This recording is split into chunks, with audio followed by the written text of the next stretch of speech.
સ્પર્ધાત્મક પરીક્ષાને લગતા દરેક વિષયોના વિડીયોઝ, ડેઇલી કરંટ અફેર્સ તથા નવી ભરતીની માહિતી મેળવવા માટે જોતા રહો અમારી યુટ્યુબ ચેનલ ICE રાજકોટ અને અમારી ચેનલને સબસ્ક્રાઇબ કરો તથા બેલ આઇકોન પ્રેસ કરો જેથી દરેક નવા વિડીયોની નોટિફિકેશન મેળવી શકો. નમસ્કાર વિદ્યાર્થી મિત્રો, ICE ના યુટ્યુબ ચેનલમાં આપ સૌનું હાર્દિક સ્વાગત છે. જેવી રીતે મિત્રો અત્યારે આપણે જીપીએસસી અથવા તો આગામી જે પણ પરીક્ષાઓ આવે છે અથવા તો જે પણ વિદ્યાર્થી મિત્રો તૈયારી કરી રહ્યા છે એના માટે સ્પેશિયલી કરંટ અફેર્સ મેરાથોન જે છે આપણે અત્યારે ચલાવી રહ્યા છીએ. તો એનામાં આપણે વધારે સમય ન લેતા સીધા આપણે ટોપિક ઉપર આવીએ તો પ્રથમ ટોપિક છે મિત્રો માલાબાર નૌસૈનિક અભ્યાસ. તો માલાબાર જે અભ્યાસ જે છે 2020માં નૌસેના અભ્યાસ એક ઓસ્ટ્રેલિયામાં સમાવેશ થવાની વાત છે. માલાબાર 2020માં નૌસૈનિક અભ્યાસમાં ઓસ્ટ્રેલિયા સમાવિષ્ટ થવાનું છે. તો જુઓ, ઇન્ડિયા છે, US છે, ઓસ્ટ્રેલિયા જે છે હવે સમાવેશ થવા ઉપર છે, તો ઇમ્પોર્ટન્ટ બને છે. તો માલાબાર 2020માં ક્વાડ સમૂહના 4 કન્ટ્રી, ક્વાડમાં કોણ કોણ આવશે? આપણું ઇન્ડિયા છે, ઓકે, USA છે, જાપાન છે અને ચોથું જે છે ઓસ્ટ્રેલિયા. તો ઓસ્ટ્રેલિયા છે ને અત્યાર સુધી ભાગ નહોતું લીધું. તો હવે ઓસ્ટ્રેલિયા છે ને ચીનના લીધે ભાગ નહોતું લેવા આવતું, પણ હવે ઓપનલી કીધું કે ઓકે અમે પણ હવે ભાગ લેશું. તો ઓસ્ટ્રેલિયા નૌસેના પણ એક સાથે યુદ્ધ કરીને યુદ્ધ અભ્યાસ જે છે કરશે. ઓગસ્ટ 2020માં રક્ષા મંત્રાલયની એક મહત્વપૂર્ણ બેઠકમાં ઓસ્ટ્રેલિયાને આમંત્રિત કરવાના મુદ્દા ઉપર ચર્ચા થઈ, પરંતુ કોઈ અંતિમ નિર્ણય એ વખતે નહોતો લીધો. પરંતુ ઓસ્ટ્રેલિયા જે છે એ હવે અભ્યાસમાં માલાબારમાં ભાગ લેશે. નૌસેના અભ્યાસ 2018ની વાત કરીએ તો ફિલિપાઇન્સના ગુઆમ તટ પર અને 2019માં જાપાનમાં આયોજિત થયેલ હતું. આ વર્ષે માલાબાર નૌસૈનિક અભ્યાસ જે છે એ નો કોન્ટેક્ટ એટ સી થીમ પર આયોજિત કરવામાં આવેલ છે. ભારત અને ઓસ્ટ્રેલિયા વચ્ચે પીચ બ્લેક, યાદ રાખજો. જો શા માટે ઇમ્પોર્ટન્ટ કે ભાઈ માલાબાર અભ્યાસ યાદ રાખો કે માલાબાર ક્વાડ કન્ટ્રીના જે દેશ છે એની વચ્ચે થાય છે, એમાં ઓસ્ટ્રેલિયા પ્રથમ વખત સમાવેશ થયો. એક આ વાત. બીજી વસ્તુ કે અત્યાર સુધી આવતું નહોતું એટલે હવે સમય છે એટલે ઇમ્પોર્ટન્ટ બન્યું. અને આના સિવાય ભારત અને ઓસ્ટ્રેલિયા વચ્ચે પર્ટિક્યુલર ક્યાં અભ્યાસ થાય છે? તો એક પીચ બ્લેક છે અને એક ઓસેન્ડિક્સ છે. પીચ બ્લેક અને ઓસેન્ડિક્સ. એના પછીનો મુદ્દો છે તો સારસના પ્રવાસ માર્ગનું ટ્રેકિંગ.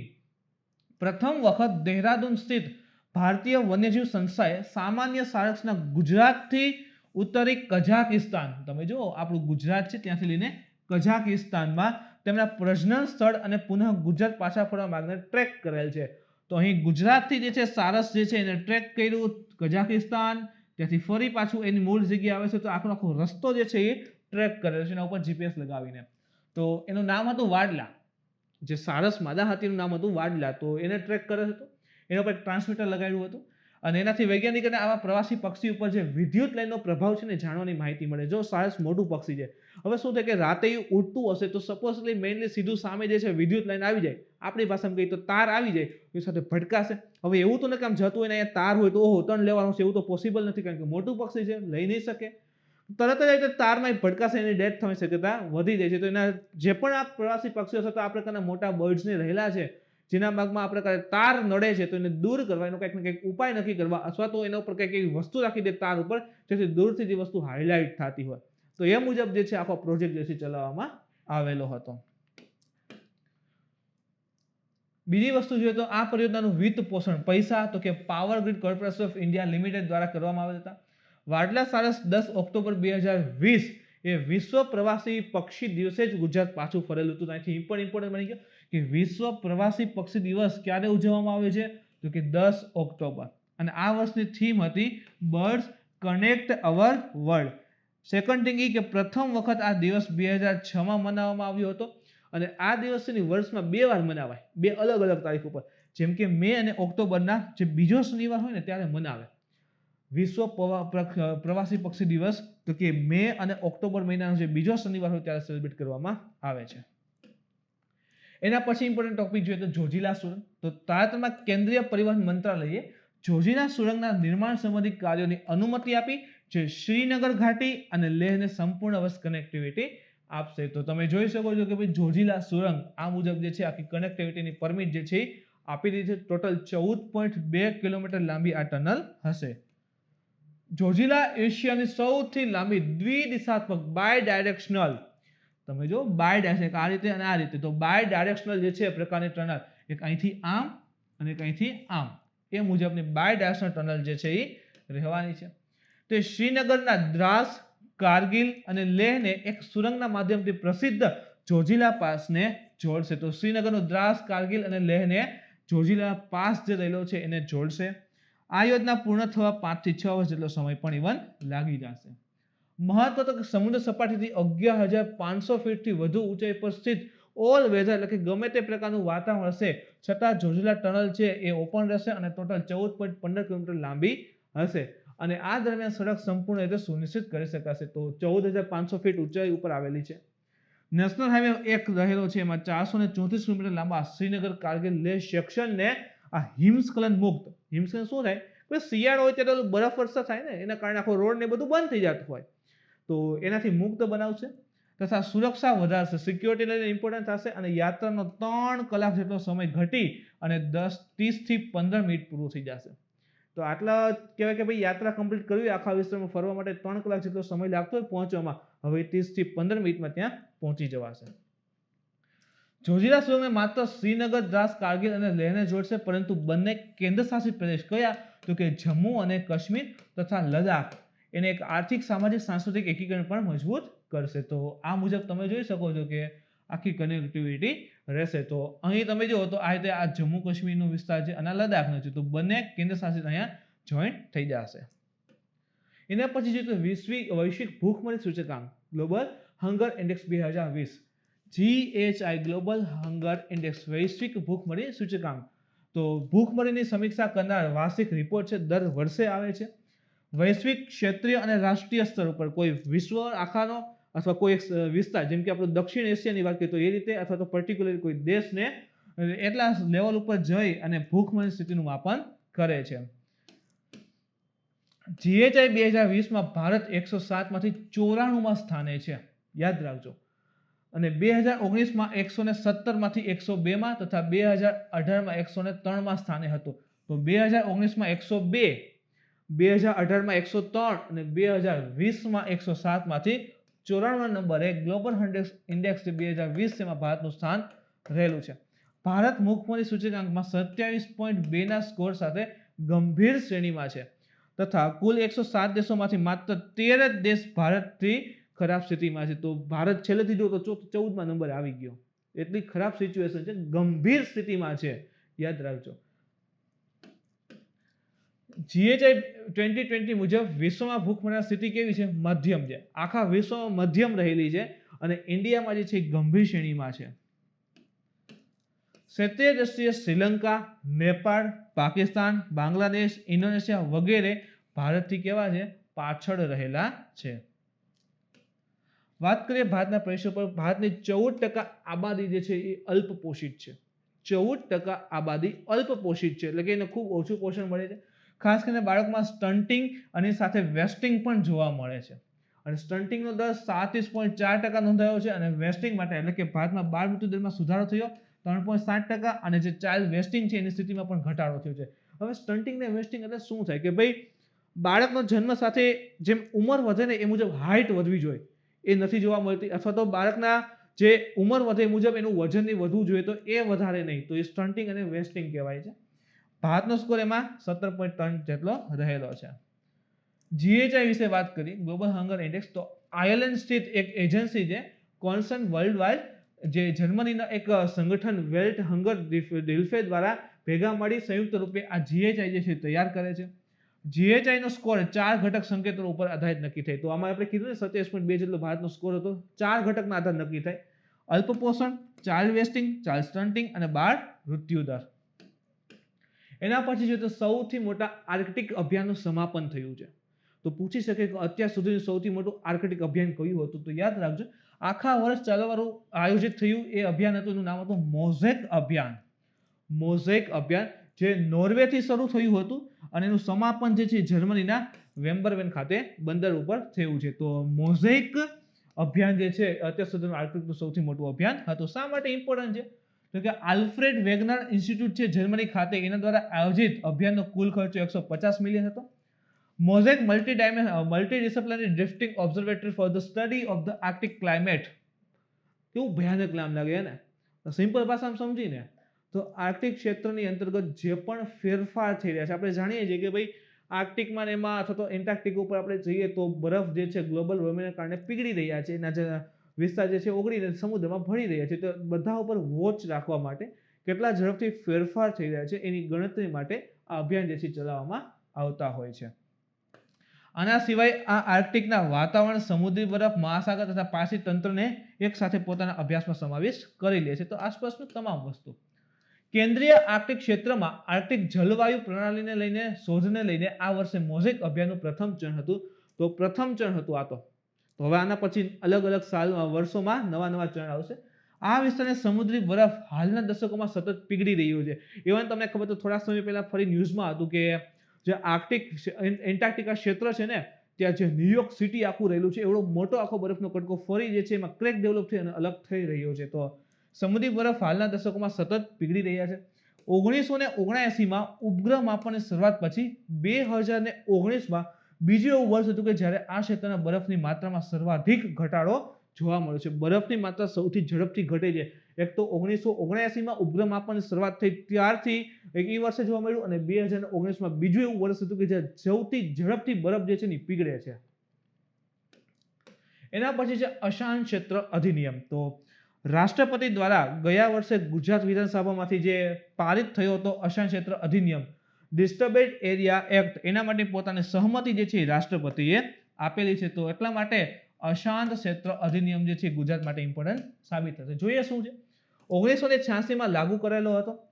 અધિનિયમ મુજબ જિલ્લા કલેક્ટર શહેર અથવા તો કોઈ કસ્બો કોઈને વિસ્તાર એના કોઈ ભાગને અશાંત ક્ષેત્ર રૂપે અધિસૂચિત કરવાનો અધિકાર છે. તો કોઈ સિટીનો કોઈ વિસ્તાર, કોઈ કસ્બો, કોઈ એરિયા એને અશાંત ક્ષેત્ર જાહેર કરવાની સત્તા કોની પાસે? જિલ્લા કલેક્ટર પાસે. કલેક્ટર દ્વારા આ અધિસૂચના સામાન્ય રીતે આ ક્ષેત્રમાં થતા સાંપ્રદાયિક દંગાના ઇતિહાસના આધારે જાહેર કરે છે. આ ક્ષેત્ર ભૂતકાળમાં કોઈને કોઈ દંગાનો સાક્ષી રહેલ હોય, દંગા થયેલા હોય તો એને ધ્યાનમાં રાખી ભવિષ્યમાં ફરી પ્રકારની વસ્તુ ન થાય એટલા માટે કલેક્ટર એ વિસ્તારને અશાંત ક્ષેત્ર જાહેર કરે છે. અશાંત ક્ષેત્ર જાહેર થઈ જાય ને એટલે શું થાય કે સંપત્તિનું હસ્તાંતરણ ત્યારે જ થાય. સપોઝ કે વિસ્તાર હોય ને અશાંત ક્ષેત્ર જાહેર કરે ને અહીંયા ધારો કે એબીસી નામના મકાન, એબીસી નામના ભાઈનું એક મકાન છે. હવે અહીંયા એક ભાઈ જે છે બીજા એનું XYZ, તો એબીસી વ્યક્તિના મકાન વેચવું હોય ને અને અશાંત ક્ષેત્ર હોય ને તો એમ ન કહે કે હાલો ભાઈ XYZ લઈ લ્યો. એને આ મકાન વેચવા માટે કલેક્ટરની પરમિટ લેવી પડે અને પછી જે છે મકાન વેચી શકે. તો આ પ્રકારે રહેલું હોય છે અશાંત ક્ષેત્ર. આવેદનમાં એક હલફનામું રાખવું જોશે કે જેમાં લખેલું હોય કે વહેંચાણ કરતા સ્વેચ્છાએ સંપત્તિ વેચે છે અને તેની યોગ્ય કિંમત મળી રહી છે. કોઈના પ્રેશરમાં આવીને મકાન વેચતા નથી એવું આખું લખીને એને આપવું પડે છે. એના પછી છે નંદનકાનન પ્રાણી ઉદ્યાન. ઇમ્પોર્ટન્ટ છે આ પણ. જેમ કે ઓડિશામાં આવેલું છે. પહેલા તો એનું રાજ્ય યાદ રાખજો, ઓડિશામાં છે. COVID-19ના લોકડાઉનના કારણે આ જે નંદનકાનન ઝૂઓલોજીકલ પાર્ક છે પ્રાણી ઉદ્યાનને ખૂબ વધારે નુકસાન થયું છે. નુકસાન એટલે કે એની આવક ઊભી થઈ ગઈ પણ સામે પ્રાણીઓને ખાવાને એમાં જોશે તો કે આખી ઇન્કમ કરવી પડશે. તો એના જાનવરો માટે સંસાધન ભેગા કરવા એડોપ્ટ એન એનિમલ નામનો કાર્યક્રમ જે છે નંદનકાનન રાષ્ટ્રીય ઉદ્યાન જે રહેલું છે એની શરૂઆત કરી હતી. એડોપ્ટ એન એનિમલ કાર્યક્રમ વિશે જોઈએ તો નંદનકાનન ઝૂઓલોજીકલ પાર્ક જીવજંતુઓની પ્રજાતિ વિવિધતાની બાબતે દેશમાં અગ્રણી ચિડિયાઘરોમાંથી એટલે કે પક્ષીઘરમાંથી એક છે. પશુ સંરક્ષણ તથા કલ્યાણમાં જન ભાગીદારી વધારવા અને પૈસા ભેગા કરવા માટે આ નંદનકાનન ઝૂઓલોજીકલ પાર્કે પોતાના બધા જાનવરો માટે 2008ની સાલમાં એડોપ્ટ એન એનિમલ કાર્યક્રમ શરૂ કર્યો હતો. ખાસ કરીને પૈસા ભેગા કરવા, પશુઓનું જે વિકાસ થાય એને જે કહેવાય ને કે ભાઈ સંરક્ષણ અને કલ્યાણ માટે આ પ્રકારનો કાર્યક્રમ 2008માં શરૂ કર્યો હતો, પછી સ્ટોપ કર્યો, પાછું આ વખતે જરૂરિયાત ઊભી થઈ છે એટલે ફરી જે છે શરૂ કરેલો છે. એના પછી જો તો સ્ટાર પ્રોજેક્ટ અંતર્ગત નવા કાર્યક્રમ. તો પહેલા તો એ પણ ખબર પડી જશે કે કોના દ્વારા વિત્ત પોષિત, તો કે વર્લ્ડ બેંક. તો પ્રધાનમંત્રીની અધ્યક્ષતામાં જે કેન્દ્રીય મંત્રીમંડળ છે એના દ્વારા વિશ્વ બેંક સમર્થિત સ્ટાર્સ પ્રોજેક્ટથી જોડાયેલા કાર્યક્રમોને મંજૂરી આપવામાં આવેલી છે. સ્ટાર્સ પ્રોજેક્ટ વિશે માહિતી મેળવીએ તો strengthening teaching learning result of state programme. Strengthening teaching learning કે ભાઈ શીખડાવવું અને શીખવવું એમ એના ઉપર ખાસ કરીને ફોકસ કરીને સ્ટેટ પ્રોગ્રામ અલગ અલગ સ્ટેટમાં આ માટે આ પ્રોગ્રામ જે ચલાવવામાં આવશે. સ્ટાર્સ જે 6 ભારતીય રાજ્યો કયા કયા છે તો કે હિમાચલ પ્રદેશ, રાજસ્થાન, મહારાષ્ટ્ર, મધ્યપ્રદેશ, કેરળ અને ઓડિશામાં શિક્ષાની જે ક્વોલિટી છે ને ગુણવત્તા અને એના શાસન ગવર્નન્સમાં સુધાર કરવા હેતુ વિશ્વ બેંક સમર્થિત એક પરિયોજના હશે. તો ખાસ કરીને એજ્યુકેશનમાં ક્વોલિટી વધારવા માટે આ સ્ટાર્સ પ્રોજેક્ટ જેથી ચલાવવામાં આવશે વર્લ્ડ બેંક દ્વારા. અત્યારે તાજેતરમાં 6 રાજ્યોમાં ચાલશે. આ પરિયોજના સિવાય 5 રાજ્યો, આ 6 રાજ્યો છે આ પરિયોજનામાં, આના સિવાય બીજાના 5 રાજ્યો જેમાં આપણું ગુજરાત સમાવેશ છે, તમિલનાડુ, ઉત્તરાખંડ, ઝારખંડ અને આસામ. તો આ 5 રાજ્યમાં પણ આ પ્રકારના એક પ્રોજેક્ટને આસિયાન ડેવલપમેન્ટ બેંક, જેને એડીબી કહીએ છીએ, એના સહયોગથી લાગુ કરવાની યોજના વિચારાઈ રહી છે. તો ઓલરેડી 5 રાજ્યમાં સ્ટાર્સ દ્વારા 6 રાજ્યની અંતર્ગત વર્લ્ડ બેંક સંચાલિત સ્ટાર પ્રોજેક્ટ સંચાલિત થશે. એ રીતે જ 5 રાજ્યમાં જે એડીબી છે, એશિયન ડેવલપમેન્ટ બેંક, એના સહયોગથી આ પ્રકારની યોજના લાગુ થશે. સ્ટાર્સ પરિયોજના સ્કૂલ શિક્ષા અને સાક્ષરતા વિભાગ, મિનિસ્ટ્રી ઓફ એજ્યુકેશન પ્રમાણે એક કેન્દ્ર સરકાર દ્વારા પ્રાયોજિત યોજનાના રૂપમાં લાગુ કરશે. આના સિવાય આ યોજનાથી 1.5 મિલિયન સ્કૂલોમાં 10 મિલિયન શિક્ષક અને 250 મિલિયન વિદ્યાર્થીઓ લાભાન્વિત થશે. ખાસ કરીને એજ્યુકેશનની ક્વોલિટી, આખી જે ટીચિંગ મેથડ છે, એ બધું ઇમ્પ્રુવમેન્ટ થશે. એના પછી જોઈએ તો બોમ્બઈ ગોલુની નવરાત્રી પરંપરા. હવે જો આમાં નવરાત્રી પરંપરા આપણે બહુ ડીપમાં સમજવાની જરૂર નથી, પણ આવા નામ આવે ને ઇમ્પોર્ટન્ટ થઈ જાય. બોમ્બઈ ગોલુ તો કોવિડ-19 ના લીધે દક્ષિણ ભારતના જે પરિવારોમાં બોમ્બઈ ગોલુ જે કહીએ છીએ, એ નવરાત્રી પરંપરા આ વર્ષે ઓનલાઈન જે છે ઉજવાઈ રહી છે. ભારતમાં નવરાત્રીનો તહેવાર વિવિધ ભાગમાં અલગ અલગ રીતે ઉજવાય. જેમ કે આપણે ગુજરાત હોય તો આપણે શું કહીએ, નવરાત્રી કહીએ, ગરબા નૃત્ય કહીએ. એવી રીતે દિલ્હી અથવા તો યુપી હોય તો રામલીલા, પશ્ચિમ બંગાળ હોય તો દુર્ગા પૂજા ઉત્સવ. તો એ રીતે આપણે ગુજરાતમાં ગરબા. તો આ પ્રકારે નવરાત્રી જે છે ને અલગ અલગ વિસ્તારમાં અલગ અલગ નામે ઓળખવામાં આવે છે. તો જ્યારે દક્ષિણ ભારતની વાત કરીએ તો આ અવસરે બોમ્બઈ ગોલુ અથવા તો નવરાત્રી ગોલુનું આયોજન કરવામાં આવે છે. અર્થાત હસ્ત નિર્મિત કે ઢીંગલીઓનું જે છે કલાત્મક પ્રદર્શન એમાં રજૂ કરે છે. તમે જુઓ અહીંયા તો આ રીતે અલગ અલગ આ હાથેથી બનાવેલી આવી જે મૂર્તિઓ હોય એનું પ્રદર્શન જે છે કરવામાં આવે છે, અને આને જ કહીએ છીએ આપણે બોમ્બઈ ગોલુ. તેનું ઓનલાઈન આ પ્રકારનો કાર્યક્રમ આ વખતે રહેલો હતો. તમિલનાડુ, કેરળ અને કર્ણાટક અને આંધ્રપ્રદેશમાં ઉજવવામાં આવતા આ તહેવારમાં દેવી દેવતાઓ, પુરુષો, જાનવરો તથા બાળકોના રૂપમાં નિર્મિત ઢીંગલીઓનો એક સેટ જે છે આખો સમાવેશ કરે તથા તે દરેકને એક કહાની રજૂ કરે. આપણે કેમ સેટ જોઈએ ને, એક આખી કહાની રજૂ કરતા હોય, તો એ પ્રમાણે આખી પરંપરાની રહેલી છે. હવે આને પણ અલગ અલગ રાજ્યમાં, જેમ કે તમિલ ભાષામાં એને બોમ્બઈ કોલુ અથવા દિવ્ય ઉપસ્થિતિ, તેલુગુ ભાષામાં એને બોમ્માલા કોલુ અને કન્નડ ભાષામાં બોમ્બે હબ્બા આવા નામ તરીકે ઉજવવામાં આવે છે. નવરાત્રી ગોલુના માધ્યમથી પ્રાચીન ભારતીય જે કહાનીઓ છે એનું પ્રદર્શન કરવામાં આવે. હવે નવરાત્રી રહેલી છે તો અલગ અલગ કંઈક ને કંઈક કહાનીઓ છે, જેમાં રામાયણ છે, પુરાણ છે તથા દશાવતાર જેવા ગ્રંથ છે, એને સંબંધિત જે પણ સ્ટોરી હશે તો એ સ્ટોરીની અંદર જે પણ પાત્ર આવતા હશે ને એના ઢીંગલીની બધું બનાવે, આખો સેટ બનાવે અને એના દ્વારા બોમ્બઈ ગોલુ એટલે કે નવરાત્રી જે છે ઉજવવામાં આવે. ગોલુ અથવા કોલુનો ભારતમાં કૃષિ તથા હસ્તનિર્મિત વ્યવસાય સાથે મહત્વપૂર્ણ સંબંધ પણ રહેલો છે. એના પછી જોઈએ તો પ્રધાનમંત્રી દ્વારા એક બુકનું વિમોચન કરવામાં આવેલું હતું. ડોક્ટર બાલા સાહેબ વિખે પાટીલ, યાદ રાખજો, ડોક્ટર બાલા સાહેબ વિખે પાટીલની આત્મકથા દેહ વેચાવા કારની એ પ્રકારની બુકનું વિમોચન કરવામાં આવેલ છે. ગ્રામીણ રહેવાસીઓ, ગરીબી, ખેડૂતોના જીવનને વધારે સરળ બનાવવું અને તેમની સમસ્યાઓના ઘટાડો કરવો માટે ડોક્ટર બાલા સાહેબ વિખે કાર્ય કર્યું. તો ખાસ કરીને સમાજ કલ્યાણ અર્થે એના કાર્ય જે છે એ રહેલા છે અને એના ઉપર જ ફોકસ આખી બુક જે છે રજૂ થઈ છે. તો એના પછી જોઈએ તો આરટીજીએસ ફેસિલિટી. ફર્સ્ટ આરટીજીએસ નું full form real time gross settlement system, RTGS. એક આરટીજીએસ આવે, એક એનઈએફટી આવે. 2 લાખથી ઓછી રકમ હોય તો એનઈએફટી, 2 લાખ અથવા વધારે અનલિમિટેડ તો એના માટે આરટીજીએસ. તો એનઈએફટી છે ને એ 24/7 લાગુ હતું, આરટીજીએસ નહોતું. ખાલી ને ખાલી જે કહેવાય ને બેન્કિંગના જે કલાકો આવે તો એ સમયમાં લાગુ હતું. તો આરટીજીએસ ને પણ હવે જે છે 24/7 જે છે લાગુ કરેલું છે, એટલા માટે કરંટમાં આવેલું હતું. આરટીજીએસ વિશે વધારે માહિતી મેળવે તો આરટીજીએસ એ ગ્રાહકના ખાતામાં વાસ્તવિક સમય પર ધનરાશિના હસ્તાંતરણની સુવિધા છે. વાસ્તવિક એટલે કે ઓન ધેટ ટાઈમ. અહીંથી તમે આરટીજીએસ કરો કે તરત જ પૈસા મળી જાય. જેનો ઉપયોગ મુખ્ય રૂપે મોટી રકમના લેણદેણ માટે. મોટી રકમ એટલે કે ઓછામાં ઓછા 2 લાખ રૂપિયાથી વધારે હોવી જોઈએ. મિનિમમ 2 લાખ હોય તો આરટીજીએસ જે છે થઈ શકે. હવે 2 લાખથી ઓછી હોય તો એના માટે એનઈએફટી જે છે કરવામાં આવતી હોય છે. એના પછી છે બ્રહ્મકમળ. તો વર્ષમાં એક જ વાર ખીલે છે અને સૂર્યાસ્તના સમયે જ ખીલે છે આ બ્રહ્મકમળ. તો આખા વર્ષમાં એકવાર ખીલે છે, જ્યારે ખીલેલું હશે તો કરંટમાં તો આવેલું જ હશે. આ કમળ હિમાલયના વિસ્તારમાં જ ખાલી જોવા મળે. તમે જોઈ શકો કે અહીંયા બરફના ઠંડા પહાડો છે અને બ્રહ્મકમળ જે છે ઉગે છે. તો કેદારનાથ, બદ્રીનાથ, ટુંગાનાથ વગેરે જગ્યાઓ જે છે આ ફૂલોની પૂજામાં ઉપયોગ કરે છે. ઇવન તિબેટમાં ફૂલનો ઉપયોગ જે છે મેડિસિન આયુર્વેદિક રીતે પણ કરવામાં આવે છે. અલગ અલગ ટેકનિક આવે ને મેડિસિન માટેની, તો એમાં ઉપયોગ કરે છે. તો હિમાલય વિસ્તારમાં જોવા મળે છે. એના પછી જોઈએ તો human cost of the disaster 2029 2000 થી 2019 રિપોર્ટ એટલા માટે છે કે કદાચ 20 વર્ષે આ જે પણ ડિઝાસ્ટર આવે છે એનો પણ પ્રથમ રિપોર્ટ છે. તો તાજેતરમાં સંયુક્ત રાષ્ટ્રે the human cost of disaster 2000 થી 2019 નામનો એક રિપોર્ટ જાહેર કર્યો, જેમાં છેલ્લા 20 વર્ષોમાં આબોહવા પરિવર્તનના કારણે કુદરતી આફતોની સંખ્યામાં લગભગ બમણી થવાનું જણાવ્યું છે. તો વિચાર કરો કે 2000માં જેટલી કુદરતી આફતો આવતી હતી, 2020માં એનાથી ડબલ કુદરતી આફતો આવતી થઈ ગઈ છે, એવું આ રિપોર્ટ પ્રમાણે જણાવેલ છે. છેલ્લા 20 વર્ષોમાં સૌથી વધારે કુદરતી આફત કયા દેશમાં આવી? જો એક ચીનમાં છે, અને એના પછી યુએસ છે, અને ત્રીજું આપણું ભારત છે.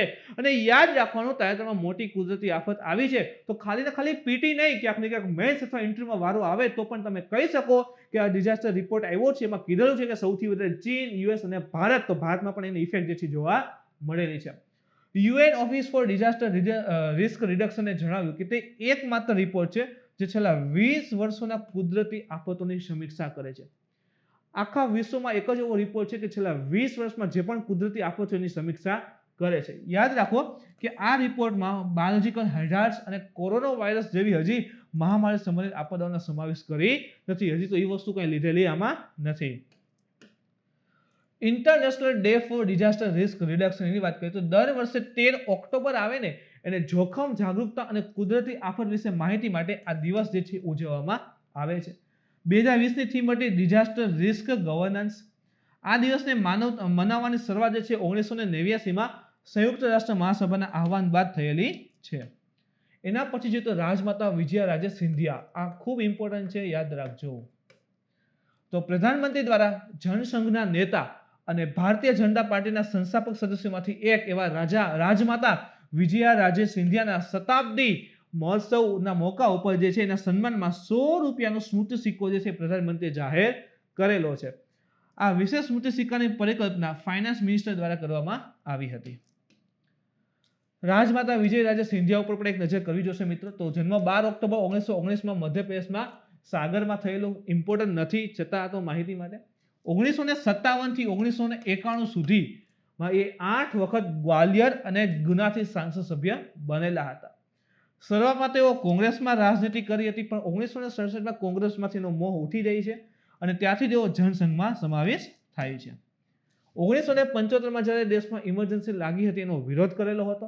1980માં રાજમાતા જે છે બીજેપીના ગઠન બાદ પાર્ટીના ઇવન ઉપાધ્યક્ષ બને છે અને 25 જાન્યુઆરી 2001માં તેઓનું નિધન થાય છે અને તાજેતરમાં એનો સિક્કો જે સ્મૃતિ સિક્કો એ બહાર પાડે છે. એના પછી જે તો બ્લુ ફ્લેગ સર્ટિફિકેટ, તમને કીધું હતું ને અગાઉના લેક્ચર બાકી આવશે કે 8 બીચને અલગ અલગ 13 બીચને રજૂ કર્યો, તેમાંથી 8 બીચ માટે કન્ફર્મ કીધું કે આ બીચને આપો ને આપો. તો એ જોઈએ, ભારતના 8 સાગર તટને આંતરરાષ્ટ્રીય ગેર સરકારી નોન ગવર્મેન્ટલ ઓર્ગેનાઇઝેશન, ગેર લાભકારી non profit basic organisation the foundation for environmental education, જેને FEE કહીએ છીએ, ડેનમાર્ક સ્થિત છે, એના દ્વારા પ્રતિષ્ઠિત એક આંતરરાષ્ટ્રીય ઇકોલેબલ બ્લુ ફ્લેગ પ્રમાણપત્ર આપવામાં આવ્યા છે. તો કયા 8 બીચ છે આપણે ઇન્ડિયાને જોઈએ તો સૌથી પહેલા તો શિવરાજપુર દ્વારકા આપણું ગુજરાત, ઘોઘલા દીવ ખાતે છે, કપલ તો કેરલા ખાતે છે, ઋષિકોંડા આંધ્રપ્રદેશ છે, ગોલ્ડન બીચ પુરી ઓડિશા છે, રાધાનગર અંદમાન નિકોબાર છે, અને એક છે કશરકોટ અને પડ્ડુબીડી એ છે કર્ણાટકમાં. ટોટલ તમે જુઓ તો 5 ને 3 8, તો 8 બીચને જે છે એને બ્લુ ફ્લેગ સર્ટિફિકેટ પ્રાપ્ત થયેલ છે. આ કાર્યક્રમની શરૂઆત છે ને 1985માં થઈ હતી, ફ્રાન્સથી કરવામાં આવી હતી અને 1987માં યુરોપથી લાગુ કરવામાં આવેલ છે. શું બ્લુ ફ્લેગ પ્રમાણપત્ર માત્ર સમુદ્ર તટને જ આપવામાં આવ્યું? આવો પ્રશ્ન બને. આ પ્રમાણપત્રો માત્ર સમુદ્ર તટને મળે છે, તો બાકી કેવું થઈ જાય? ખોટું. શા માટે?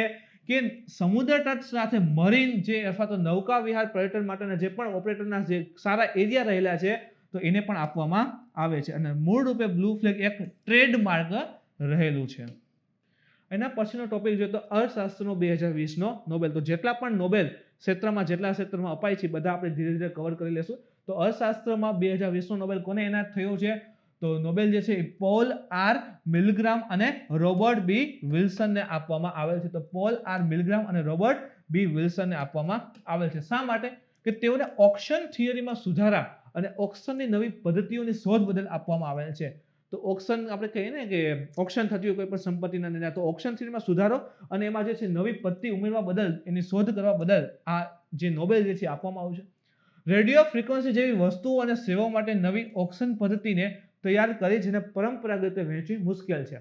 હવે અહીંયા ઓક્શન થી એટલે એવું તો નહીં સમજવાનું કે ચલો બેંક અથવા કોઈ ઘર હોય તો એના ઓક્શન માટે આપણે જોઈએ ને ફ્રીક્વન્સીઓ, જેમ કે 5G માટે સ્પેક્ટ્રમ ને બધું આવશે, તો રેડિયો ફ્રીક્વન્સી જેવી વસ્તુ અથવા તો જે સર્વિસ રહેલી છે, તો એના ઓક્શન માટે નવી ટેકનોલોજી અથવા નવી પદ્ધતિઓ એને તૈયાર કરી અને એના માટે એને ઓસ્કર જે છે નોબેલ જે છે આપવામાં આવેલ છે. એના પછી જોઈએ તો સ્વામિત્વ યોજના મુજબ પ્રોપર્ટી કાર્ડ જોઈએ શું છે. તો ગ્રામીણ ભારતમાં પરિવર્તન લાવવા તથા લાખો ભારતીયોને સશક્ત બનાવવા માટે 11 ઓક્ટોબર 2020 સ્વામિત્વ યોજના મુજબ પ્રોપર્ટી કાર્ડના વિતરણની શરૂઆત કરી છે. ઇવન સ્વામિત્વ યોજના મિત્રો બજેટમાં પણ સમાવિષ્ટ છે, બજેટમાં પણ આનો ઉલ્લેખ છે, તો ઇમ્પોર્ટન્ટ રહેશે. તો પ્રોપર્ટી કાર્ડને અલગ અલગ રાજ્યમાં અલગ અલગ નામે ઓળખે છે, જેમ કે હરિયાણા હોય તો ટાઇટલ ડીલ, કર્ણાટકમાં રૂરલ પ્રોપર્ટી ઓનરશિપ કાર્ડ, મહારાષ્ટ્રમાં સનદ કહે છે, મધ્યપ્રદેશમાં આધિકારિક રીતે એને અભિલેખ કહે છે, ઉત્તરાખંડમાં સ્વામિત્વ અભિલેખ અને ઉત્તર પ્રદેશમાં ઘરોની. એકચ્યુઅલી છે શું આ યોજના એની પણ માહિતી મેળવીએ. તો તેનું પૂરું નામ survey of villages and mapping with improvised technology on village area. તો જે પણ ગામડા વિસ્તારમાં અંતર્ગત જે પણ જે જમીનો રહેલી છે, ખેતીલાયક જમીન જ્યાં ખેતી થાય છે, એ વિસ્તારનો એક ટેકનોલોજીની મદદથી આખો સર્વે કરવામાં આવશે કે ખરેખર કઈ જમીન ઉપર કોણ ખેડે છે, કોણ ઉત્પાદન લે છે. તો ખેડે એની જમીન. ઘણી વખત શું થાય કે પરંપરાગત રીતે જમીન હાલી આવતી હોય પણ એ જમીનના માલિક હોવાનું જે કાર્ડ હોય ને એની પાસે ન હોય. હવે જમીન તો છે એની પાસે, માલિકી એની છે, તો એની પાસે કાર્ડ નથી, તો એને કાંઈ પણ પ્રકારની એક્ટિવિટીઝ કરવી હશે, લોન એવું લેવું હોય તો એને મળતું હોતું નથી. પણ વર્ષોથી એની પાસે જમીન રહેલી છે, ખેડે છે, તો એને જે છે હવે એને કાર્ડ આપી દે કે ઓકે તમે આ જમીનમાં માલિક છો. તો આ પ્રકારે સ્વામિત્વ યોજના આખી રહેલી છે. આ પંચાયતી રાજ મંત્રાલય દ્વારા શરૂ કરેલ કેન્દ્રીય ક્ષેત્રની એક યોજના છે અને શરૂઆત જે છે 24 એપ્રિલ 2020 એટલે કે પંચાયતી રાજ દિવસના દિવસે તેની શરૂઆત પણ પ્રધાનમંત્રી દ્વારા કરવામાં આવી હતી. ગ્રામીણ ક્ષેત્રમાં ઘરના માલિકો અને અધિકાર અભિલેખ ઉપલબ્ધ કરાવતા તથા પ્રોપર્ટી કાર્ડ આપવાનો રહેલો છે. તો જે રીતે આ રીતે કીધું એ મુજબ રહેશે કે જેની ખેતી છે, જે ખેડે છે, એને એ પ્રકારના કાર્ડ ને બધી આપશે એમ. આ યોજનાને 4 વર્ષમાં એટલે કે 2020 થી 24 પૂર્ણ કરવામાં આવશે તથા આશરે 6.62 લાખ ગામોને કવર કરવામાં આવશે. અને પાયલોટ પ્રોજેક્ટ એ મુખ્ય 6 રાજ્ય સિલેક્ટ થયા છે. એક છે ઉત્તર પ્રદેશ, હરિયાણા, મહારાષ્ટ્ર, મધ્યપ્રદેશ, ઉત્તરાખંડ અને કર્ણાટક. તો પાયલોટ પ્રોજેક્ટ ટ્રાયલ બેઝ ઉપર આ 6 રાજ્યમાં આખી યોજના ચાલુ છે, જ્યાં 1 લાખથી વધારે ગામ અને ખાસ કરીને પંજાબ અને રાજસ્થાનના કેટલાક સીમાવર્તી ગામને પણ ઇવન આમાં કવર કરવામાં આવશે. તેના સિવાય પંજાબ અને રાજસ્થાનમાં સતત સંચાલન પ્રણાલી સ્ટેશન અને નેટવર્કની સ્થાપના કરવામાં આવશે. ઠીક છે, આની કંઈ જરૂર નથી મિત્રો, પણ આને યાદ રાખજો કે 6 રાજ્યોમાં પાયલોટ પ્રોજેક્ટના રૂપમાં શરૂ કરવામાં આવશે. એના પછી છે તો રુદ્રમનું સફળ પરીક્ષણ. ઇવન રુદ્રમ શું છે એ પણ માહિતી મેળવી જશે. તો ભારતીય વાયુસેના દ્વારા એક વિકસિત ભારતની પ્રથમ સ્વદેશી એન્ટી રેડિયેશન મિસાઇલ, તો જો યાદ રાખવાનું એન્ટી રેડિયેશન મિસાઇલ રહેલી છે રુદ્રમ, એનું જે ભારતનો પૂર્વ તટ જે છે ત્યાં સુકોઈ 30 MKI જેટ પ્લેનથી સફળતાપૂર્વક એનું પરીક્ષણ કર્યું છે. તમે જોઈ શકો પ્લેન છે અને આ રુદ્રમ જે છે એનું ટેસ્ટિંગ થઈ રહ્યું છે. એન્ટી રેડિયેશન મિસાઇલ શું હોય છે?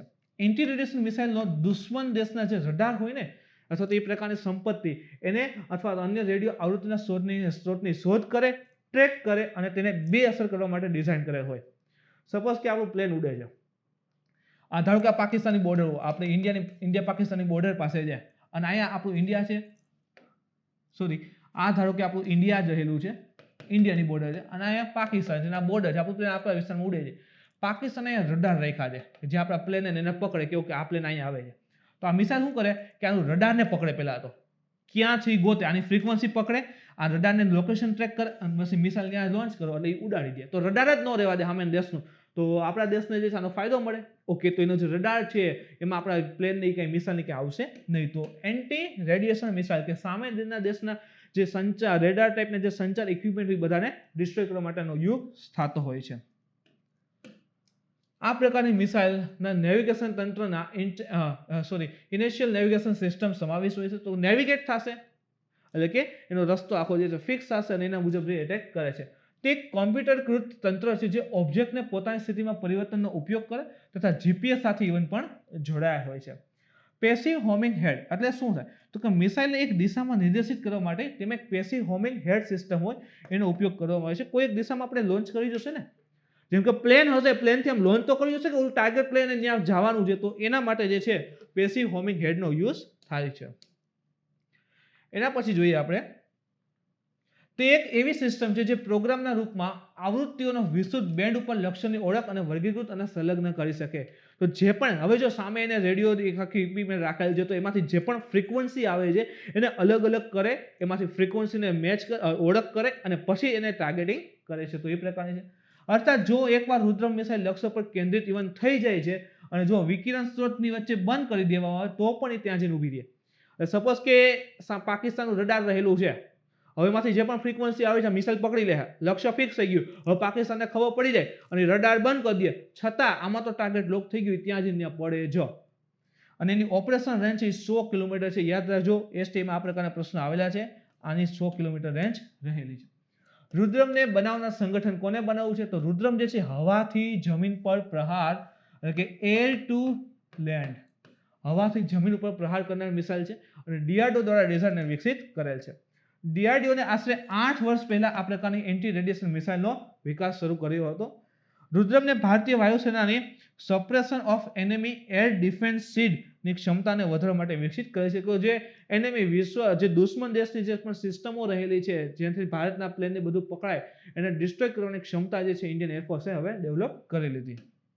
એના પછી જોઈએ તો વિશ્વ બેંકનો poverty and share prosperity report. તો વિશ્વ બેંકે પોતાના દ્વિવાર્ષિક એટલે જો 2 વર્ષે એકવાર આવે એ રિપોર્ટ છે. તો દ્વિવાર્ષિક રિપોર્ટમાં જણાવ્યું કે મહામારીના પ્રભાવને કારણે 2021 સુધીમાં આશરે 150 મિલિયન લોકો અત્યંત ગરીબી શ્રેણીમાં આવી જશે. ઓલરેડી છે લોકડાઉન થયું તો ધંધા બધા ઠપ થઈ ગયા હતા, તો ગરીબીનું પ્રમાણ જે છે એ વધી ગયું હતું. રિપોર્ટ મુજબ છેલ્લા 20 વર્ષમાં પ્રથમવાર વૈશ્વિક ગરીબીના દરમાં શું થાય? વ્યવસ્થિત એવો વધારો જોવા મળશે. રિપોર્ટમાં કીધું છે કે મહામારીના લીધે શહેરી ગરીબ લોકો સૌથી વધુ પ્રભાવિત થશે. આને ગમે તે રીતે પૂછી શકે છે મિત્રો, ઇન્ટરવ્યુ મેન્સ ગમે ત્યાં. મહામારી થઈ છે, સૌથી વધારે ઇફેક્ટ કોને આવશે? શહેરને. શા માટે? કે શહેરની અંતર્ગત જે પણ ફેક્ટરી બધું હતું શટડાઉન થઈ ગયું હતું, તો એના કારણે શહેરી ગરીબ જે છે સૌથી વધારે પ્રભાવિત થયા હતા. તથા મહામારીનો સૌથી વધુ પ્રભાવ અનૌપચારિક રીતે અથવા તો વિનિર્માણ ક્ષેત્રમાં કાર્ય કરતા લોકો પર ઉપર પણ જોવા મળેલ છે. એટલે જે પણ મેન્યુફેક્ચરિંગ સેક્ટર સાથે જોડાયેલા છે, ડેઇલી ટુ ડેઇલી વેજીસમાં જોડાયેલા છે, તો સૌથી વધારે ઇફેક્ટ જે છે મહામારીનો ઇફેક્ટ એના ઉપર પણ જોવા મળેલ છે. વૈશ્વિક સ્તરે ગરીબીમાં વધારો, જેમ કે મહામારીના કારણે 2020માં 88 મિલિયનમાંથી 115 મિલિયન સુધી લોકો ગરીબી રેખામાં આવ્યા છે અને 2021માં 150 મિલિયન થશે. તો 88 માંથી 115 થઈ ગયા અને આ વર્ષ હજી પૂરું થાય ત્યાં 150 મિલિયન થવાની સંભાવના રહેલી છે. અને આ મહામારીના લીધે વૈશ્વિક મંદીના પરિણામે વિશ્વની આશરે 1.4% જનસંખ્યા છે એ અત્યંત ગરીબીની શ્રેણીમાં આવી ગઈ કે જેને ડેઇલીનું જે બેઝિક નીડ છે એ પણ ફૂલફિલ થતી નથી. તો વર્લ્ડ બેંક મુજબ ગરીબી કોને કહેવાય છે? તો વર્લ્ડ બેંક મુજબ દરરોજ 1.9 યુએસ ડોલરથી ઓછી આવક ધરાવતા લોકોને અત્યંત ગરીબ માનવામાં આવે છે. તો યાદ રાખજો, વર્લ્ડ બેંક મુજબ 1.9 યુએસ ડોલરથી ઓછી આવક ધરાવતો દરેક વ્યક્તિને અત્યંત ગરીબ માનવામાં આવે છે, જેમાં વ્યવસ્થિત વધારો થવાનું વર્લ્ડ બેંકે આ રિપોર્ટમાં કીધેલું છે. 2020માં વિશ્વનો આશરે 9.1% થી 9.4% ભાગ અત્યધિક ગરીબમાં પ્રભાવિત થઈ જશે. ભારતમાં ગરીબીની વાત કરીએ, ઇમ્પોર્ટન્ટ તો આ પણ છે. વૈશ્વિક બહુઆયામી ગરીબી સૂચકાંક 2019 મુજબ ભારતે 2006 થી 2016 કે 10 વર્ષના વચ્ચે 271 મિલિયન લોકોને ગરીબીથી બહાર કાઢ્યા છે. જો સમજો, આખું વિશ્વ એમ કહે છે કે ગરીબી વધશે, ભારત કે ગરીબી ઘટાડવાની પણ વાત કરે છે. 2006 થી 2016 વચ્ચે 271 મિલિયન લોકો ગરીબીમાંથી દૂર થઈ ગયા છે. અને અનુમાન મુજબ 2016-17માં ભારતમાં પાછા 27.9% જનસંખ્યા જે છે એ ગરીબ હતી અને દેશોની જેમ ભારતની ગ્રામીણ ક્ષેત્રમાં ગરીબોની સંખ્યા શહેરી ક્ષેત્રની સાપેક્ષમાં કેવી છે? ઇવન વધુ પણ જોવા મળે છે. તો ગ્રામીણ ક્ષેત્રમાં ગરીબી વધારે જોવા મળે છે. ભારતમાં ગરીબીના કારણ તો જનસંખ્યા વિસ્ફોટ, ઓછી કૃષિ ઉત્પાદકતા છે, સંસાધનનો અપ્રભાવી ઉપયોગ છે, બેરોજગારી છે, મૂડીનો અભાવ છે અને સામાજિક કારણ વગેરે રહેલા છે. ગરીબી દૂર કરવા ભારત સરકારના કેટલાક પ્રયાસો યાદ રાખો, મેન્સ માટે ખૂબ ઇમ્પોર્ટન્ટ સાબિત થશે. જેમ કે ગરીબી દૂર કરવા ભારત સરકાર જે પણ પગલાં લીધા છે તેમાં 5-6 પગલાં લખી નાખો અને બધા વિશે બે લાઈન. તો પ્રધાનમંત્રી જનધન યોજના છે, મહાત્મા ગાંધી રાષ્ટ્રીય ગ્રામીણ રોજગારી ગેરંટી અધિનિયમ, ગ્રામીણ આબાદીને વર્ષમાં 100 દિવસની ગેરંટેડ રોજગારી, ગરીબ પરિવારની ખાદ્ય સુરક્ષા માટે પ્રધાનમંત્રી ગરીબ કલ્યાણ યોજના, પ્રધાનમંત્રી આવાસ યોજના ગ્રામીણ અને શહેરી બંને ક્ષેત્રમાં, પ્રધાનમંત્રી જન આરોગ્ય યોજના. તો ગરીબી દૂર કરવા ભારત સરકારે આટલા પ્રયાસો ઇવન કરેલા છે. વર્લ્ડ બેંક દ્વારા અન્ય કયા રિપોર્ટ અપાય છે? તો વર્લ્ડ ડેવલપમેન્ટ રિપોર્ટ છે, ગ્લોબલ ઇકોનોમિક પ્રોસ્પેક્ટ રિપોર્ટ છે, લોજિસ્ટિક પરફોર્મન્સ ઇન્ડેક્સ છે, રેમિટન્સ રિપોર્ટ છે, ગ્લોબલ ફાઇનાન્શિયલ ડેવલપમેન્ટ રિપોર્ટ છે અને હ્યુમન કેપિટલ ઇન્ડેક્સ છે. એના પછી જોઈએ તો રાષ્ટ્રીય ચક્રવાત જોખમ શમન પરિયોજના. ભારત મોસમ વિજ્ઞાન વિભાગ એટલે કે ઇન્ડિયન મેટ્રોલોજીકલ ડિપાર્ટમેન્ટ IMD જે છે અને ટૂંક સમયમાં જે ગતિશીલ પ્રભાવ આધારિત ચક્રવાત ચેતવણી, જો હવે પૂછે કે આ જોખમ શમન પરિયોજના શેના માટે? તો કે ચક્રવાત ચેતવણી પ્રણાલી જે છે એના માટે આખે આ જે કહેવાય કે રાષ્ટ્રીય ચક્રવાત જોખમ શમન પરિયોજના જે ચાલશે. દર વર્ષે તટ ઉપર આવનાર જે ચક્રવાત છે એના કારણે થતા આ જે આર્થિક અને સંપત્તિનું નુકસાન જે છે એવા ઉદ્દેશ્ય સાથે અથવા તો એને રોકવાનો જે કહે ને રોકવાનો ઉદ્દેશ્ય સાથે આ યોજના જે છે આખી એ ચલાવવામાં આવશે IMD દ્વારા. Indian society of remote sensing જેને ISRS કહીએ છીએ એના દ્વારા આયોજિત વિશ્વ અંતરિક્ષ સપ્તાહ સમારોહમાં IMD દ્વારા ઘોષણા કરવામાં આવી હતી. નેશનલ ડિઝાસ્ટર મેનેજમેન્ટ ઓથોરિટી એટલે કે NDMA એ national cyclone risk mitigation project નામની યોજના ઇવન શરૂ કરેલી છે. આ યોજના મુજબ એટલે કે જે નેશનલ ડિઝાસ્ટર મેનેજમેન્ટ ઓથોરિટીએ શરૂ કરેલી યોજના છે એના મુજબ NDMA, IMD અને રાજ્યોની સરકાર સાથે મળી અને એક વેબ આધારિત ડાયનેમિક કમ્પોઝિટ રિસ્ક એટલાસ વિકસિત કરશે. તો કહેવાય કે NDMA, IMD અને રાજ્ય ગવર્મેન્ટ જે પણ 9 રાજ્ય જે છે દરિયા કિનારો ધરાવે છે તો એ 9 રાજ્ય જે છે એ ભેગા એની ગવર્મેન્ટ ભેગી થઈ અને એક વેબ આધારિત ડાયનેમિક કમ્પોઝિટ રિસ્ક એટલાસ જે છે તૈયાર કરશે. હવે જે પણ ચક્રવાત આવે છે એને અલગ અલગ વિસ્તારમાં અલગ અલગ નામે ઓળખે છે. જેમ કે હિન્દ મહાસાગરમાં તો આપણે એને ચક્રવાત જ કહીએ છીએ. પશ્ચિમી એટલાન્ટિક તથા પૂર્વ પ્રશાંત મહાસાગરમાં હોય તો એને હરિકેન કહે છે. આ પ્રકારના પ્રશ્ન પૂછી લીધા છે. પશ્ચિમી પ્રશાંત અને દક્ષિણી ચીન સાગર છે તો ટાઇફૂન કહે છે અને ઓસ્ટ્રેલિયામાં વિલી કહે છે. તો આપણો વિસ્તાર છે તો અહીંયા ચક્રવાત, પશ્ચિમી એટલાન્ટિક અને પૂર્વ પ્રશાંત અહીંયા આવે ને દક્ષિણ અમેરિકાની, તો આખો એ વિસ્તાર છે. આ બંને બાજુ જે છે દક્ષિણ અમેરિકા અને પશ્ચિમ પૂર્વ આપણે એને સમયે હરિકેન કહીએ છીએ. પશ્ચિમી પ્રશાંત જે ઓસ્ટ્રેલિયા છે, ઓસ્ટ્રેલિયાનો જે પૂર્વ ભાગ છે એ સાઈડ એટલે કે પશ્ચિમી પ્રશાંત અને દક્ષિણ ચીન મહાસાગરમાં એને ટાઇફૂન કહે છે અને ઓસ્ટ્રેલિયાની આ સાઈડ એને આપણે વિલી કહીએ છીએ. એના પછી જોઈએ તો 2020નો શાંતિ માટેનો નોબેલ પ્રાઇઝ. તો 120 વર્ષના ઇતિહાસમાં પ્રથમ વખત કોઈ મહિલા કે પુરુષને નહીં પરંતુ એક પ્રોગ્રામને જે છે શાંતિ પુરસ્કાર મળ્યો છે. તો 120 વર્ષના ઇતિહાસમાં આ પ્રથમવાર ઘટના બને છે. તો ઇમ્પોર્ટન્ટ બની કે ભાઈ શાંતિ જે નોબેલ પુરસ્કાર છે કોઈ મહિલા કોઈ વ્યક્તિને કે એમને મળેલ નથી, એક સંગઠનને મળ્યો. અને આ પુરસ્કાર કોને મળે છે? તો વર્લ્ડ ફૂડ પ્રોગ્રામ જે છે, જે વર્લ્ડ ફૂડ પ્રોગ્રામ જે છે એને આપવામાં આવેલ છે. એવું તે શું કામ રહેતું જોઈએ તો એક વર્ષમાં તેને 88 દેશોમાં 9.7 કરોડ લોકો સુધી ખાદ્ય સહાય પહોંચાડી છે. તો એક વર્ષમાં 88 દેશોના 9.7 કરોડ લોકો સુધી ખાદ્ય સહાય માટે એવોને નોબેલ પીસ પ્રાઇઝ તો મળવું યોગ્ય છે. તો સંયુક્ત રાષ્ટ્રનો જે વર્લ્ડ ફૂડ પ્રોગ્રામ છે યુદ્ધ, કુદરતી આફત કે દુકાળ જેવી કટોકટીની સ્થિતિમાં ખાદ્ય સહાયતા પૂરી પાડે છે. તો ખાસ કરીને યુદ્ધ જેવી આફત હોય અથવા કુદરતી આફતો હોય અથવા દુકાળ જેવી પરિસ્થિતિ હોય તો એમાં લોકોને ખાદ્ય સહાય આપે છે. શરૂઆત જે છે 1961માં અમેરિકી રાષ્ટ્રપતિ ડેવિડ ડી આઇઝનહોવરે કરેલી હતી. 2015માં સસ્ટેનેબલ ડેવલપમેન્ટ ગોલ 2 ઝીરો હંગરને પ્રાપ્ત કરવા માટે આ પ્રોગ્રામને SDGમાં પણ સમાવેશ કરાયો છે. મિત્રો હજી કહું છું કે 2030માં SDGના ગોલ માટેના વર્ષ નક્કી કર્યું છે, ફૂલફિલ કરવાના છે અને 2021 એટલે કે આ દશકો શરૂ થઈ ગયો છે. તો SDGના 17 ગોલ છે એ જોઈ લેજો. એમાં નીતિ આયોગ પણ આના ઉપર રિપોર્ટ આપે છે. તો જે સેકન્ડ નંબરનો ગોલ છે ઝીરો હંગર, ભૂખમરો ઝીરો કરો છે, તો એના માટે આ સૌથી બેસ્ટ સંગઠન સાબિત થાય છે. એમાં સમાવેશ પણ એને કરેલ છે. એના પછી છે સાંભર સરોવર. તો રાજસ્થાન સરકારે નક્કી કર્યું કે 2020માં શિયાળા દરમિયાન સાંભર સરોવર પાસે જે પ્રવાસી પક્ષીઓ આવશે ને એને ટેમ્પરરી એક શેલ્ટર એટલે કે આવાસ આપશે. એના માટે ઘર બનાવવાનું શરૂ કરેલ છે. તો તમે જોઈ શકો આ રાજસ્થાન છે અને અહીં જે છે આ સાંભર સરોવર આવશે. જયપુર છે અને આ જે નાગપુર વાળો વિસ્તાર રહેલો છે. અહીં અજમેર છે. તો આ વિસ્તારમાં જે સાંભર સરોવર આવેલું છે. સાંભર સરોવર વિશે માહિતી મેળવીએ તો સૌથી મોટું ઇનલેન્ડ સલાઇન વોટર છે ઇન્ડિયાનું, ઇવન જયપુરમાં છે. એટલે કે આંતરિક વિસ્તારમાં આવેલું ભારતનું સૌથી મોટું ખારા પાણીનું સરોવર હોય તો એ સાંભર સરોવર છે. અરવલ્લી પહાડીઓથી ઘેરાયેલ છે તથા જયપુર, નાગોર અને અજમેર જિલ્લામાં આવેલ છે. આ સરોવરમાં 6 નદીમાંથી પાણી આવે છે: મેંદથા, સમોદ, મંથા, રૂપનગઢ, ખારી અને ખંડેલા. તો આ 6 નદીઓમાંથી સાંભરમાં પાણી આવે છે. 1990માં રામસર સાઇટનો દરજ્જો આપ્યો હતો અને આ સરોવરમાંથી મીઠાનું ઉત્પાદન પણ વધારવામાં આવે છે. જરૂરિયાત શા માટે ઊભી થઈ? આ પ્રકારે કીધું ને કે ભાઈ સાંભર સરોવર પાસે શેલ્ટર, પક્ષીઓ જે માઇગ્રેટરી બર્ડ્સ, વિદેશથી જે પક્ષીઓ આવે છે એના માટે અમે ઘર બનાવશું. 2019માં શું થયું કે 20,000થી વધુ પ્રવાસી પક્ષીઓનું આ સરોવરમાં આવેલા એવિયન બોટુલિઝમ, યાદ રાખજો, એવિયન બોટુલિઝમના કારણે મૃત્યુ થયું હતું. હવે એવિયન બોટુલિઝમ શું છે?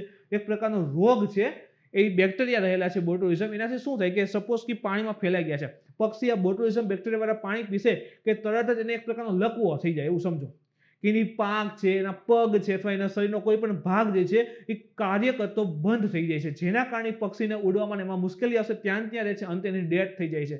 તો આ પ્રકારનો રોગ જોવા મળ્યો હતો અને અંદાજિત 20,000થી વધુ પક્ષીઓનું ડેથ થઈ ગઈ હતી, માઇગ્રેટરી બર્ડ્સ. તો આ વખતે એવું ન થાય એના માટે એના શેલ્ટરની એની સુવિધા જે છે રાજસ્થાન સરકાર દ્વારા કરવામાં આવી છે. એના પછી જોઈએ તો પ્રથમ હર ઘર જલ રાજ્ય બન્યું. કયું? તો ગોવા. તો ગોવા પોતાના દરેક ગ્રામીણ ક્ષેત્રમાં 100% પાણીનું કનેક્શન આપનાર જે છે રાજ્ય બન્યું છે, દેશનું પ્રથમ રાજ્ય બન્યું છે. જળ શક્તિ મંત્રાલયે જણાવ્યું કે જળ જીવન મિશન, યાદ રાખજો, જળ જીવન મિશન અંતર્ગત 2,30,000 ગ્રામીણ ઘરોને પાઇપ દ્વારા સુવિધા ગોવાની અંતર્ગત જે છે એ મળી ગઈ છે.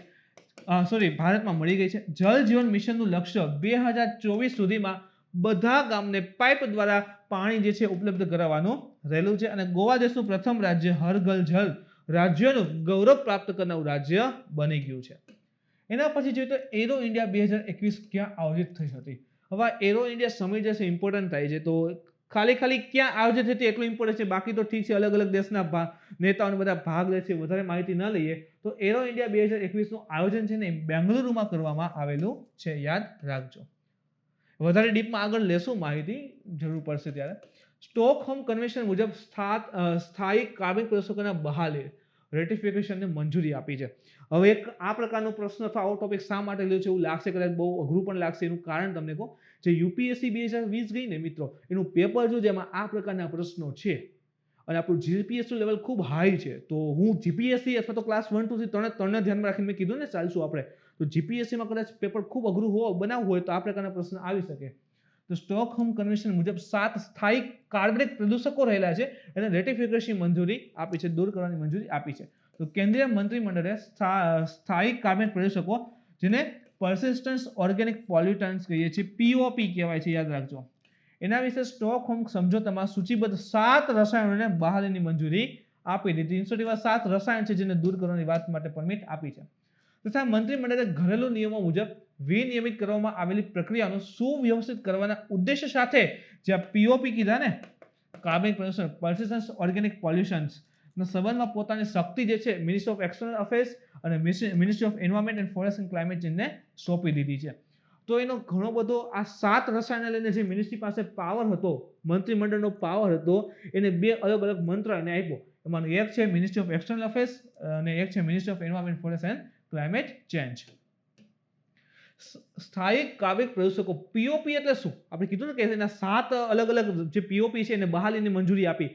તો એ એવા રાસાયણિક પદાર્થ છે જે પર્યાવરણમાં લાંબા સમય સુધી હાજર રહે, લાંબા સમય સુધી હાજર છે, પર્યાવરણને લાંબા સમય સુધી નડશે, અસર આપશે. સજીવોમાં ફેટી એસિડ અથવા તો જૈવ સંચય રૂપે થશે. માનવ સ્વાસ્થ્ય તથા પર્યાવરણ પર પ્રતિકૂળ અસર આપશે. મનુષ્યના સ્વાસ્થ્ય અથવા તો પર્યાવરણ પર નેગેટિવ ઇફેક્ટ આવશે. અને તે long range environmental transport LERT ની પ્રકૃતિ પણ ધરાવતા હશે. હવે LERT શું હોય છે મિત્રો, કોમેન્ટ કરીને જણાવજો. આગળ જોઈએ તો સ્ટોકહોમ કન્વેન્શન વિશે વાત કરીએ કે એના અંતર્ગત આ 7 જે રસાયણ છે એને રેટિફાઈડ કરેલા છે. તો તે માનવ સ્વાસ્થ્ય અને પર્યાવરણને POP, જે આ કહેવાય ને કે persistent organic pollution રહેલા છે, એનાથી બચવા માટેની વૈશ્વિક સંધિ છે. જો આ પ્રકારના પ્રશ્ન શક્ય હોય, જેમ કે સ્ટોકહોમ કન્વેન્શન શેના ઉપર કામ કરે છે, તો કે POP, જે પણ આ પ્રકારના પોલ્યુશનના જે પોલ્યુટન્ટ રહે છે, પ્રદૂષક ફેલાવે છે, એનાથી મનુષ્યના સ્વાસ્થ્ય અથવા પર્યાવરણને જે નુકસાન કરે છે આ પ્રદૂષણથી બચાવવા માટેનું એક સંધિ રહેલી છે. આ સમજૂતો સ્ટોકહોમ એટલે કે સ્વીડનમાં 2001માં હસ્તાક્ષર કરવામાં આવેલો હતો અને દેશને આમંત્રિત કરાયા હતા અને 2004માં આને લાગુ પડ્યો છે, પ્રભાવિત થઈ ગયેલ છે. આ સમજૂતો 1 ડઝન એટલે કે 12 ખરાબ રસાયણ, મુખ્યત્વેમાં પીઓપી સમાવેશ છે, જે પ્રદૂષણ ફેલાવે છે, એમાંથી 9 ને પ્રતિબંધિત કર્યા છે. ટોટલ એવા 12 છે, એમાંથી 9 તો શું થઈ ગયા છે, પ્રતિબંધિત થઈ ગયા છે. જેમાં એક DDT નો ઉપયોગ મલેરિયા નિયંત્રણ સુધી સીમિત કરવાનો, DDT નો ઉપયોગ જે છે આ મચ્છરના ઉપદ્રવને કંટ્રોલ કરવા માટે, તથા ડાયોક્સી અને ફ્યુરેનના અસાવધાનીપૂર્વક ઉપયોગ કરવામાં આવતા ઉત્પાદન પર અંકુશ લાવવા માટે કરેલ છે. તો આ 2 વસ્તુઓ અત્યારે રહેલી છે, થોડીક છૂટ આપેલી છે એવું કહી શકીએ. બાકી બધામાંથી 12 માંથી 9 ને જે છે એનું પ્રતિબંધિત સાવ કરી દીધેલું છે. હવે એમાંથી 8 જે છે એ કીટનાશક છે. પર્ટિક્યુલર નામ તમારે યાદ રાખવું હોય તો તમે આ સાઇટ જે છે એનો પર્ટિક્યુલર સ્ક્રીનશોટ પણ લઈ શકો છો. તો 8 કીટનાશક છે, 2 ઔદ્યોગિક રસાયણ છે, ક્લોરીન નિહિત કેટલાક ઔદ્યોગિક પ્રક્રિયાઓમાં 2 અનપ્રેરિત બાય પ્રોડક્ટ પણ રહેલી છે, તો અન્ય 2 રસાયણ થઈ ગયા. તો 8 ને 2 10 ને 2 12. તો આ 12 રસાયણને પર્ટિક્યુલર સમાવેશ, એમાંથી 9 પ્રોહિબિટેડ રહેલા છે. હવે એ 12 ની તો જરૂર નથી, પણ આ 7 ની ખાસ જરૂર છે, જે ભારતમાં પ્રતિબંધિત કર્યા છે, રેટિફાઈ કર્યા છે ભારતની અંતર્ગત. તો એક છે ક્લોરડિકોન, સેકન્ડ છે હેક્ઝા બ્રોમોડિફિનાલ, હેક્ઝા બ્રોમોડિફિનાલ ઇથર અને હેપ્ટા બ્રોમોડિફિનાલ, કોમર્શિયલ બીડી કહેવાય છે. ટેટ્રા બ્રોમોડિફિનાલ ઇથર અને પેન્ટા બ્રોમોડિફિનાલ.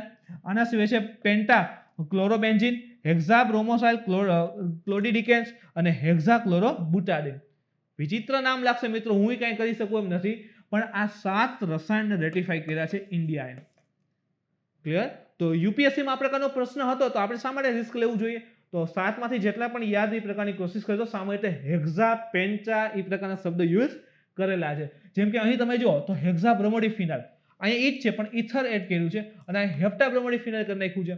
પછી તમે જો તો આ ટેટ્રા બ્રોમોડિફિનાલ એ જ વસ્તુ ઇથર છે, અહીં બ્રોમોડિફિનાલ કરી નાખ્યું છે. અહીં પેન્ટા ક્લોરોબેન્ઝિન છે, અહીં ક્લોરડિકોન છે.